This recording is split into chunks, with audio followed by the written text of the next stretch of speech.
Asalaamu calaykum asxaabta isku soo laabasho wanaagsan. Waarid. Waxaan noo socday koorsadeenii oo dhow. Waxaan naga soo bixinay applicationkii Barclays. Hadda waxaan gelinaa applicationka Sales App Node. So waa maxay Sales App? Oo dhow markii la joogo. Sales App waa application loo isticmaalo in lagu manage gareeyo kambanigan operationska saleska uu sameynayo howlaha sales ama uu iibsasho ama iibin uu sameynayo. Aniga iibin uu sameynayo. So maxaa loo isticmaalaa in lagu traagareeyo selling products alaabaha la iibiyo orderska ama quotationska la create gareeyey invoicyada oo dadka loo diray businesskan sales performance ma hooseeya ma sareeya inta bishan la iibiyey inta bishii hore la iibiyey customerska inta lacag aan ku leenahay iyo waxyaabahay naga iibsadeen iyo sell transaction inaan track gareyno transactionadii dhacay inaan dib u fiiri karno ayuu naga saacidaa applicationkan cashirka ugu horeeya waxaa waaye qaabka loo xareeyo selka maanta iibsasho la sameeyey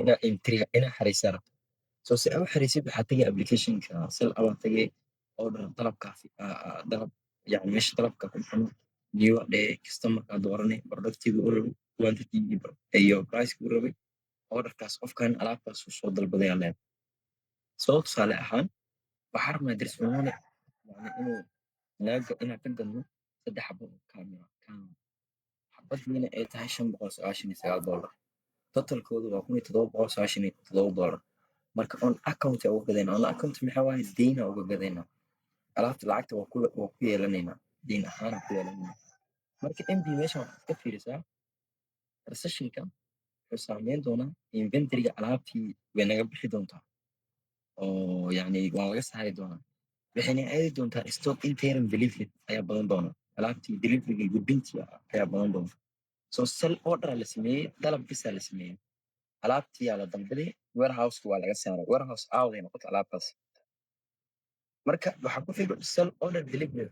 inaad qofkii orderka la rabay aa u geysa alaabtiisa ama niyad invoicekiisa dilacdo yani warqadii invoiceka inaad dilacdo alaabta so si aan invoice ku dilacday the same windowga aa ku dhex jirta waxaa ku dhufan doontaa sell meesha oo order number SO00 waxaa raacsan numberka 01 hadba invoice numberkiisa raacsan marka meesha ku dhufan waxaa leedahay create invoice waxaa ka dooranaya regular invoice dateka iyo taariikhda saxe marka desperone yani tii haddaba kasoo qaad inaa invoice u saxno isla sell orderkii hadda desperone waxaa rabnaa inaa invoice u saxno meeshaas uga sameynaya marka waxaa yani maskaxda ku haysaa recessionkan wuxuu saameyn doonaa 4 account saameyn doonaa kow account receivable dadka deynta aan ku leenahay akoonkooda wuu badan doonaa product sale oo alaabta aan iibinayno iyo inventoryga iyo cost of goods sold marka meeshan waxaa ogaataa only inventoryga ayaa yaraan doona haddii aan account ahayn waxaan hadday deyn yihiin inventory bisaa yaraan doona alaabtan meesha laga saaray intan kale way badan doonaa product sale oo ah revenuega dakhliga wuu kordhi doonaa cost of goods sold oo alaabta la iibiya way badan doontaa yaa korosiyo waxaadna meesha ku darsataa markii alaabtan ay badanayso cost of goods sold iyo inventory waxaa lagu daraa cost price alaabta qiimaheeda asalkeeda lafaheeda lagu daraa halka product sell iyo account receivable yani uu saameeyo sell price hadda camera canon haddaad fiiriso productiga xabadiiba waxaa kusoo gadnay $499 kuwan inventoryga iyo cost of goods sold waxaa laga jari doonaa $499 keliya labadooda laakiin account receivable iyo sell priceka ama revenuega waxaa yani lagu dari doonaa $599 sababtoo tahay faa'iidadaa saarantay faa'iidadiyaa lagu dari doonaa account receivable marka saas waaye qaybta oo saleska cashirka kale aan gelayna waxa waaye receive payment from customer lacag inaan ka qabanaa rabnaa qaabkee ku qabaneen sidii hore cashirkii hore barjayska aan ku jirno oo kale inventoryga ama vendor markaa lacagta siinayno oo kale sidaas oo kale loola tacaamuli doonaa waxaa la tagi doonaa applicationka laakiin ogow haddii lacagtaas la baxshay haddii registered ay tahay paymentgan oo mar hore la baxshay waa registrayn doonaa macnaa waa diiwaangelin doonaa laakiin haddii lacagta hadda la bixinayo waxaa tagi doontaa accounting app customers aa ku dhuban doontaa payment new payment nooca sending miya receive miya waa gelin doontaa customerka intuu lacag uu ku keenay akoonka ku shubanaysa example ahaan waxaa ka qabanaynaa disbrone electronic 500 oo dollar aan qabanayna cunto cash on hand ugu qabanayna lacagta akoonka inoo galayso wuxuu noqon doonaa cash on hand marka intee saameyn doontaa meeshan marka waxaa ogaataa marka NBT's transaction wuxuu saameyn doonaa waxaa yaraan doona account receivable deynta dadka aan ku leenahay way yaraan doontaa 500 aad u goyso waxaa badanayo cash on hand-iga badan cash on hand-iga lacagana soo gashay way badan doontaa marka aan isla sameyno so waxaa soo gashaa applicationka meeshii audio account-kaaga soo gal so applicationka markaa soo gashid qaabkan u egyaa saliska waxaad ku dhufan doontaa meesha sida ku qoran tahay new waxaad ku dhufan doontaa meeshan customer ku qoran tahay so customers ku noo faan gareyn doona aniga waxaan rabnaa waa restaurant marka waxaan ka gadaynaa waxa waaye waxaan ka gadaynaa camera Canon 9D so xabadii waxa waaye 599 anaga 3 baan rabnaa waxay isku noqonaya 1797 so marka waxaan leenahay confirm orderkaan aan dibsanaynaa confirm markaan dhahno meesha waxaa noo galaya deliveryga ku dhufo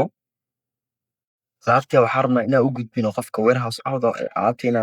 anaa u gudbinaa rabnaa maahno oo cashir ku xiga sales order delivery meeshas marka waxaa leedahay validate aa leedahay alaabtii warehouse out waaye nambarkaasa leedahay phone number hadda alaabtii way ka baxday yani 3 shay ayaa ka baxay bakhaarka inventory-ga so si invoice-ka u dilacdo meeshas phone number ku dhufo oo SO3 cell ah then waxaa dhahdaa create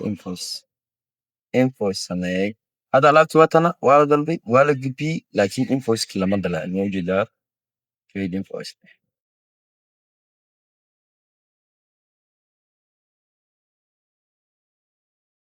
so create draft leh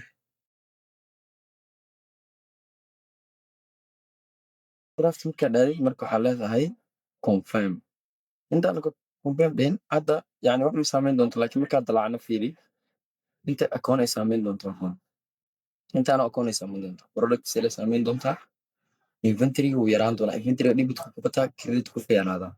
alaabtaas suuq meesha ka baxday cost receivable way badan doonaa marka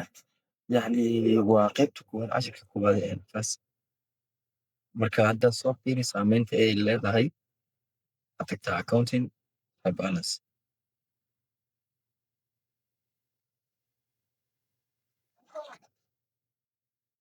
waana hadda akoonadii akoon receivable waa kana waa kusoo darsoontay lacagta waxa kaloo ay ku darsoontay inventory waa ka go'day inventory koo toban oo ahaa intaada ka go'day 2,097 isaga waxaa ka go'ay cost price-ka ka go'ay kuwana waxa ku darsooma ujeeda sell price-ka ku darsooma 797 kan waxaa ku darsoomay 797 laakiin akoon receivable waxaa ku darsoomaya isna 2,297 so marka waxaa rabnaa ina customerki lacag ka qaban marka waxaa leenahay customerka payment step new payment lacagta waxaa ka qabanayna waxaa waaye daris corona amountiga aad ka qabanayna waa 5 so akoonka ay geliyeen waa cash on ama babe yani emergency account then waxaa leedahay confirm